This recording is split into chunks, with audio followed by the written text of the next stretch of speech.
을 사모하라라고 정해 보았습니다. 이거 한번 따라해 보겠습니다. 주의 말씀을 사모하라. 오늘 말씀은 특별히 본문을 해석한다기보다 우리 주제에 맞추어서 주제 설교로 그렇게 말씀을 전하겠습니다.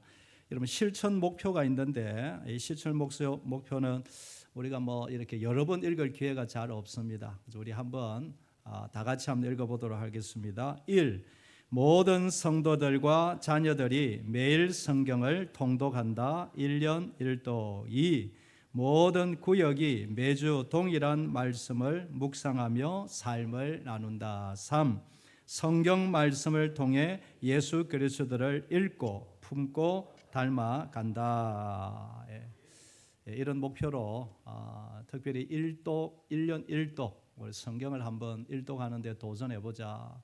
그리고 말씀이 나의 삶을 강하게 붙잡아서 우리 모두 예수님을 닮아가는 우리 모두가 되자. 이런 목표로 나아갑니다. 이런 말씀드린 대로 성경 통독이 올 한 해 큰 목표이지만 단순히 성경을 읽는 데서 그치는 것이 아니고 우리 삶의 목표, 우리 성경 통독의 목표는 예수님을 마음에 언제나 모시고 품고 예수님을 닮아가는 것이, 예수님 자랑하는 것이 우리 삶의 목표이지 말아야 할 것입니다. 특별히 리딩 지저스라는 현수막을 본당에도 걸어놓고 여러분 계속 리딩 지저스 말을 들을 텐데 예수님을 읽자 이 말이죠. 이 통독 프로그램을 도입하고자 합니다. 이것은 딴 게 아니고 그리스도 중심적으로 성경을 읽자, 특별한 것은 아닙니다.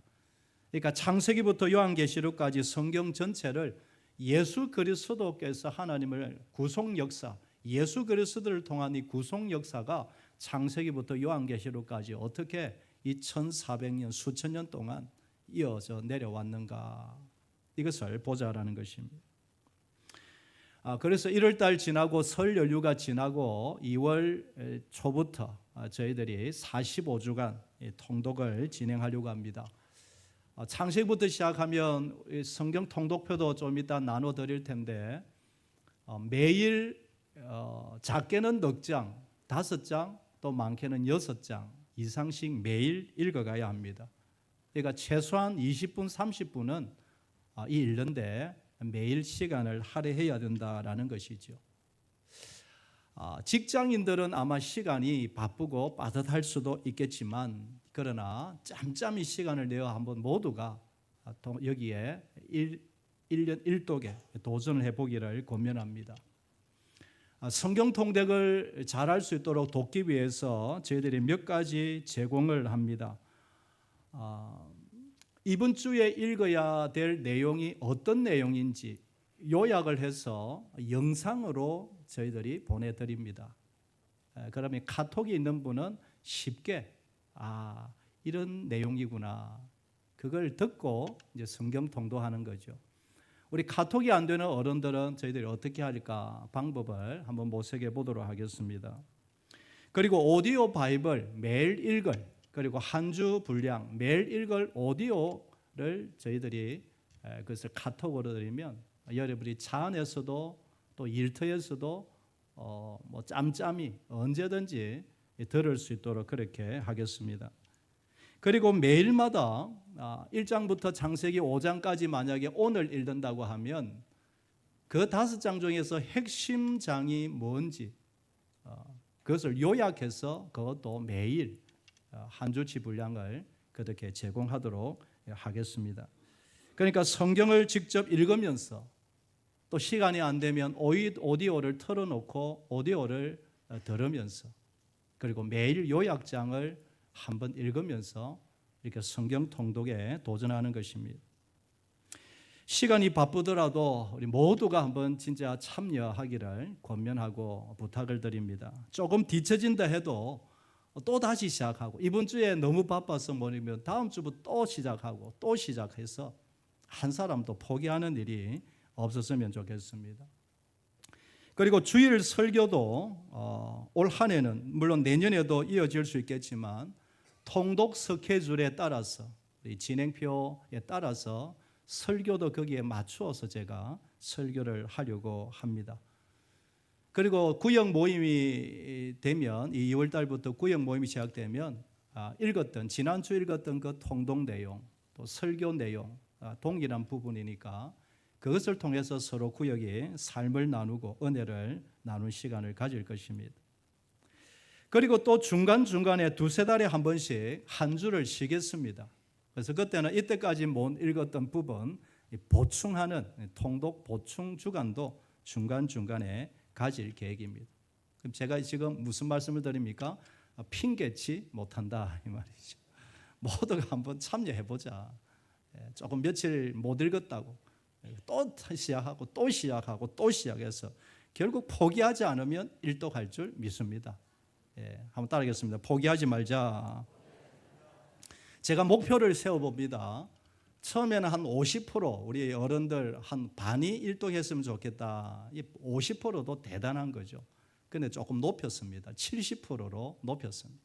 우리 성도님들의 70%가 1년 일독을 다 할 수 있으면 좋겠습니다. 그래서 가정에서도 부부도 서로 또 점검도 하시고 격려도 하시고 구역에서도 격려도 하시고 우리 전도에서도 또 잘하면 자그마한 또 시상도 하고 어쨌든 함께 동참하도록 격려를 해주시면 좋겠습니다.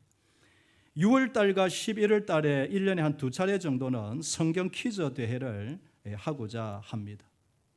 어쨌든 올 한 해는 생명의 말씀, 하나님의 말씀에 한번 푹 빠져보는 그런 한 해가 되기를 소망하고 그동안 정말 1년 1독을 제대로 하지 못한 분들이 사실 많습니다.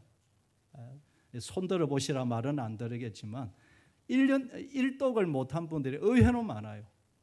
그래서 한번 1독에 물론 여러분 1년에 막 수독하는 다독하는 그런 어른들도 계시지만 모두가 일독에 꼭 참여해 주시기를 부탁을 드립니다.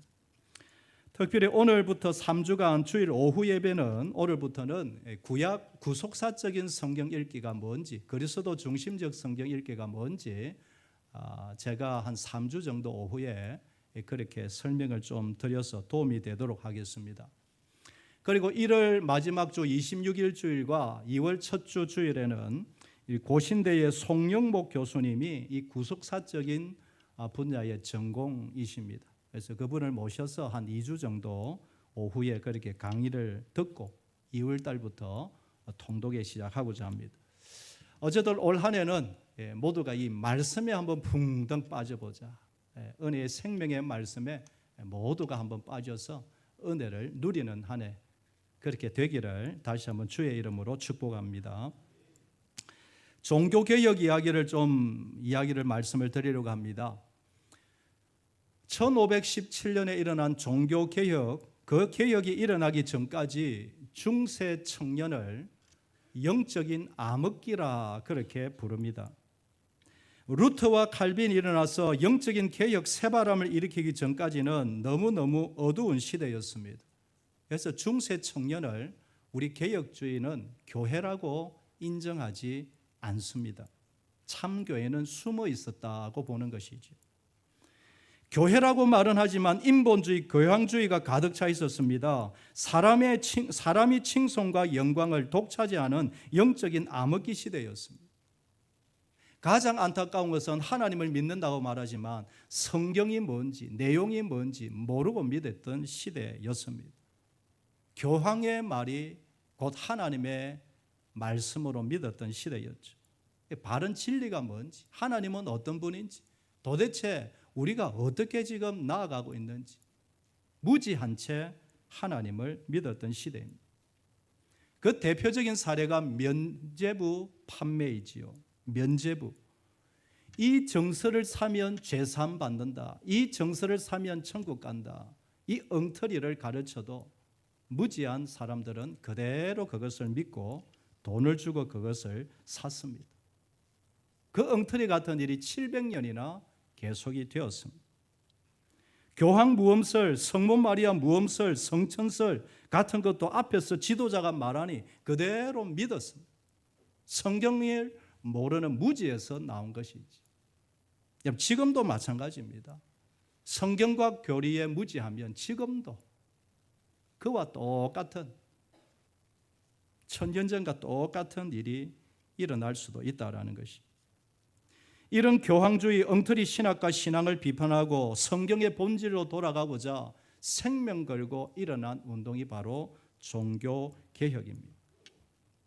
이 종교개혁의 가장 큰 업적, 성과라고 하는 것은 하나님의 말씀이 바로 선포되었다라는 것이죠. 그래서 5가지 솔라가 있죠. 오직 성경, 오직 믿음, 오직 은혜, 오직 예수, 오직 하나님께만 영광, 그것을 외쳤던 것입니다. 인쇄술이 발달하여 그 이후에는 누구든지 하나님의 성경 말씀을 손에 들 수 있게 되었다. 어떤 가정이든지 하나님의 말씀을 돈을 주고 살 수 있게 되었다. 여러분, 하나님을 사랑하고 정말 천국을 사모하는 사람들에게는 이것보다 더 행복한 일이 사실은 없었던 것이죠. 하나님의 말씀을 내 손에 들 수가 있게 되었다. 그러나 지금은 어떠합니까? 이렇게 발전한 시대, 이렇게 자료가 풍성하고 다채로운 시대는 이제까지 없었죠. 지금처럼 성경이 한 집에 몇 권씩이나 있는 그런 시대, 이런 믿음의 자유의 시대 어디에 찾아볼 수가 있겠습니까? 그런데 지금 우리는 이 성경의 말씀이 얼마나 저의 가까이, 여러분의 가까이 있으신가라는 것이. 66권의 성경 말씀이 얼마나 내 마음에, 내 생각에 얼마나 친근하게 지금 다가와 있느냐. 오히려 종교개혁 이전의 영적인 흑암의 시대처럼 그 시대와 비슷하지는 않은가라는 것이. 너무 바빠서, 너무 여유가 없어서, 게을러서, 관심이 없어서 어떤 이유든지 이 성경책, 이 하나님의 말씀이 언제부터인가 나에게 저 멀리 떨어져 있다. 내 속에 있어도, 내 옆에 있어도 마치 저 멀리 있는 것 같이 여겨지지는 않으신가? 정말 하나님의 말씀이 내 옆에 친근하게 와 있는가? 여러분, 올 한 해는 이 문제를 한번 깨트려 보자. 여러분, 66권이 사실은 쉽지는 않습니다만 이 66권이 정말 우리의 가까이 있기를 원하고, 이 66권 창세기부터 요한계시록까지 우리는 신학자는 아니지만 이 말씀이 나의 심령에, 우리의 가정에 깊숙이 들어오는 이 한 해가 되기를 소망합니다. 또 하나의 목표는, 중요한 목표는 성경 말씀을 통하여 나의 삶이 성숙하도록 한번 해보자라는 거예요. 단순히 성경을 1독, 2독, 3독 그것이 중요한 게 아니라 그것보다 이 성경 말씀이 나의 삶에 영향력을 주고 내 가슴을 찌르는 그것을 한번 경험해보자. 정말 천지를 창조하신 하나님의 그 말씀의 능력이 내 가정을 살리고 내 자식들을 지키고 우리 부부를 가까이 더 돈독하게 만들고, 파도는 치고 문제가 있더라도 그 문제를 말씀이 어떻게 잠재우는 것을 한번 경험해보자. 이제까지는 내가 듣기만 했는데 실제로 하나님의 능력의 말씀이 나를 살리는군요. 여러분, 이런 은혜가 우리 모두에게 일어나게 되기를 소망합니다. 그래서 표어를 정한 것이 예수를 읽고, 예수를 품고, 예수를 닮아가자. 예수의 복음이 나를 치유하고 회복시키고 나를 살리는 것을 경험하자. 이렇게 표어를 정해본 것입니다. 종교개혁이 놀라운 것은 온 시민들이 함께한 대중적인 운동이었다라는 것입니다. 교회개혁인과 동시에 사회가, 나라가 바뀌는 그런 개혁 운동이었습니다. 종교개혁을 통하여 성도들도 바뀌지만 사회도 바뀌고 나라도, 국가도 더욱더 성숙해 갔습니다. 그 결과로 국가와 교회를 구분하게 되었습니다. 세상 권세와 교회의 권위가 구분되게 되었습니다. 국가가 함부로 교회를 조종하지 못하게 하였습니다. 누구든지 신앙의 자유가 생겼습니다. 여러분, 지금 누가 우리를 막습니까? 아무도 못 막죠. 감히 누가 막단 말입니까? 그 엉터리 같은 일이 일어나서는 안 되는 것이죠. 이 신앙의 자유, 마음껏 하나님을 찬양하는 이 자유가 종교개혁으로부터 시작된 것입니다. 각 지역에서는 성경교육, 교리교육, 신앙교육이 일어났습니다. 이런 모습들이 지금의 유치부, 초등부, 중학교, 고등학교 이런 교육체계로 16세기부터 시작이 된 것입니다. 성경이 전파되고 성경 말씀을 계속 교육하니 도시마다 깨끗해집니다. 매춘이 사라집니다. 병원과 고아원이 세워지고 온 지역의 사회 개혁이 일어납니다. 빈민구제도 시작됩니다. 16세기 종교개혁 이후로 이것이 일어난 것입니다. 하나님이 주신 모든 직업은 귀천이 없다는 천직 개념이 생겨나고 국가적으로 민주 근대적인 경제 개념, 종교개혁 이후로 일어나게 된 것입니다. 여러분, 이 모든 변화가 하나님의 말씀인 성경에서 시작되었다. 할렐루야. 이 부분이 어떻게 시작됐냐? 세상 사상과 철학과 종교에서 시작됐느냐? 천만의 말씀이요. 이 모든 변화와 이 아름다운 운동들이 성경 말씀에서 시작되었다. 성경이 제대로 가르쳐지고 성경을 제대로 읽고 성경을 가슴에 품고 사랑했기 때문에 이 사회가, 이 세상이 이렇게 아름답게 변했다라는 것이. 그러므로 사랑하는 여러분, 저와 우리가 분명하게 확신해야 될 것이 하나 있습니다. 성경을 많이 읽든지 적게 읽든지 분명하게 모두가 한 가지 확신해야 할 것은 성경 말씀이 세상을 변화시킨다. 할렐루야. 세상 말씀이 나라와 국가와 사회와 내 가정과 내 자신과 내 자녀들을 아름답게 변화시킨다. 충분하다. 이 확신이 우리 속에 자리 먼저 잡아야 하는 것입니다. 우리가 성경을 무시하고 나도 모르게 가볍게 여기는 것이 문제이지 하나님의 말씀의 능력에는 예나 지금이나 영원토록 변함없다. 천지를 창조하신 하나님의 말씀은 지금도 살아 역사하고 계신다. 내가 믿지를 못해서 그게 문제이지. 오늘 본문은 베드로 사도가 그 시대의 성도들에게 보내는 편지입니다. 여러분 1절 2절을 제가 다시 한번 읽어보겠습니다. 그러므로 모든 악독과 모든 기만과 외식과 시기와 모든 비방하는 말을 버리고 갓난 아기들 같이 순전하고 신령한 젖을 사모하라. 이는 그로 말미암아 너희로 구원에 이르도록 자라게 하려 함이라. 베드로가 세상의 악한 것을 몇 단어로 정리를 하는데 모든 악도, 사악한, 무자비한 악행들 이 말이죠.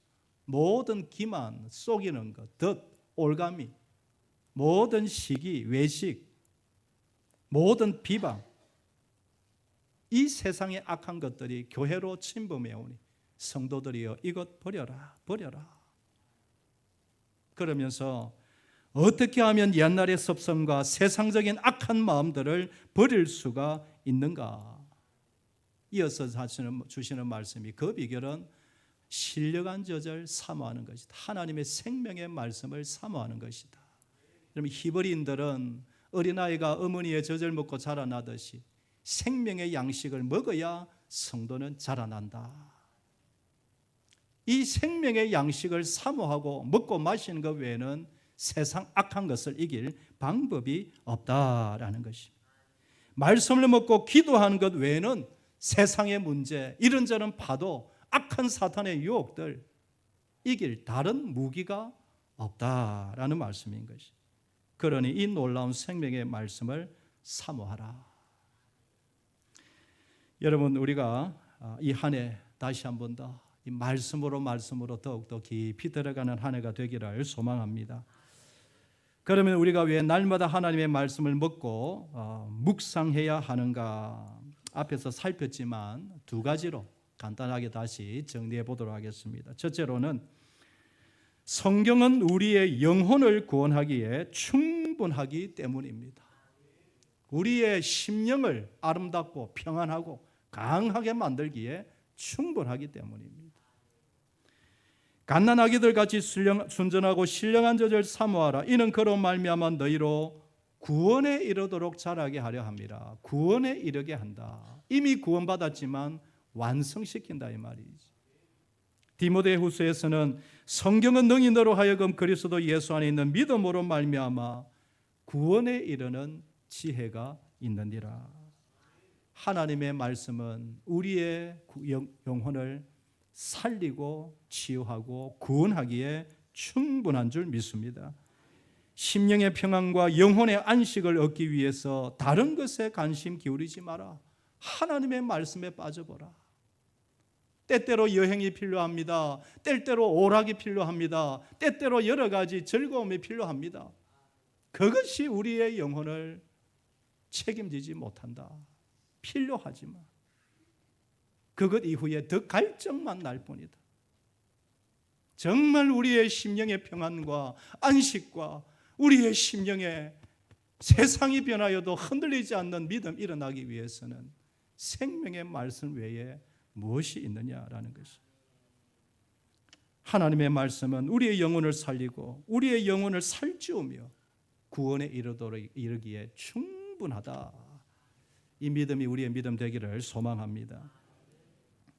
두 번째로는 성경은 비슷한 말이지만 나를 치유하고 살리기에 충분하다. 이 세상의 어떤 파도, 어떤 상처도 하나님의 말씀이 이기게 하고 그 상처를 도려내고 치유한다.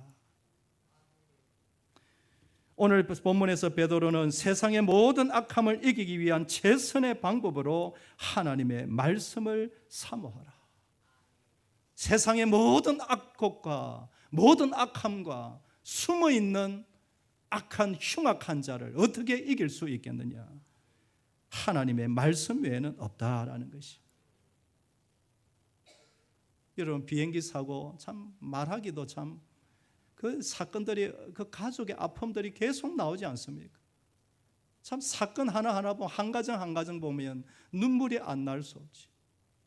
우리 앞에 숨어있는 악한 덫들, 악한 올가미들, 날마다 우리에게 불화살 쏘는 그 악한 사탄의 악한 괴계들, 무엇으로 이길 죄가 아니었어요. 물질로, 지식으로, 철학으로, 건강으로. 하나님 말씀 외에 그 흉악한 대적을 이길 방법이 어디에 있느냐라는 것입니다. 사랑 여러분, 그러므로 이 성경을 대할 때마다 우리는 분명한 확신과 믿음을 가져야 할 줄 믿습니다. 그 무엇이 나를 강하게 하며 성숙하게 하며 내 인생의 후반전을 아름답게 만드는가? 그 무엇이 나의 가정을 지키고 내 자녀들을 지키며 지금 손자들 왕성하게 자라고 있는데 온 사방으로 흩어지며 살 터인데 무엇이 저들을 지키고 보호할 것인가? 하나님의 말씀 외에 무엇이 있느냐? 성령 외에 무엇이 있느냐라는 것입니다. 요한일서 2장 12절 말씀은 참 읽을 때마다 얼마나 힘이 되는지 모릅니다. 이 성경책이 쓰여진 이유, 목적, 여러분 이 사도 요한이 얼마나 우리에게 힘있게 말씀하는지 모릅니다. 이 말씀 우리 다 같이 한번 우리 읽도록 하겠습니다. 다 같이 읽겠습니다. 자녀들아, 내가 너희에게 쓰는 것은 너희 죄가 그의 이름으로 말미암아 사함을 받았으며, 아비들아, 내가 너희에게 쓰는 것은 너희가 태초부터 계신 이를 알았으며, 청년들아, 내가 너희에게 쓰는 것은 너희가 악한 자를 이겼습니다. 아이들아, 내가 너희에게 쓴 것은 너희가 아버지를 알았으며, 아비들아, 내가 너희에게 쓴 것은 너희가 태초부터 계신 이를 알았으며, 청년들아, 내가 너희에게 쓴 것은 너희가 강하고 하나님의 말씀이 너희 안에 거하시며 너희가 흉악한 자를 이겼습니다. 아멘. 우리와 우리 자녀들이 이 2025년 새해 정말 왕성하게 달려가기를 원하는데 흉악한 사탄과 이 악한 세상은 우리를 그냥 두지 않지. 무엇으로 이기겠는가?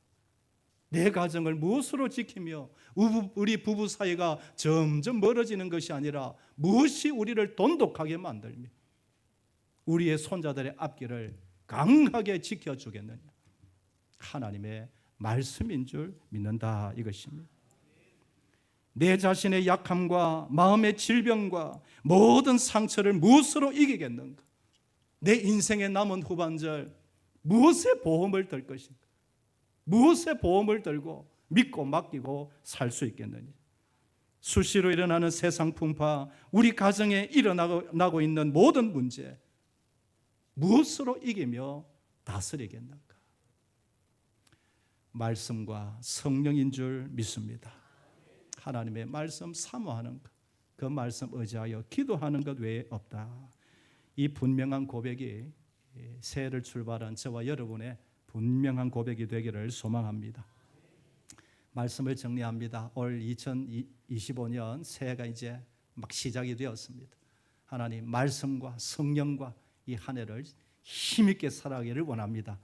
무엇보다도 말씀 사모하기를 원하오니 주여 도와 주시옵소서. 이 은혜와 복이 우리에게 충만하기를 주의 이름으로 축복합니다.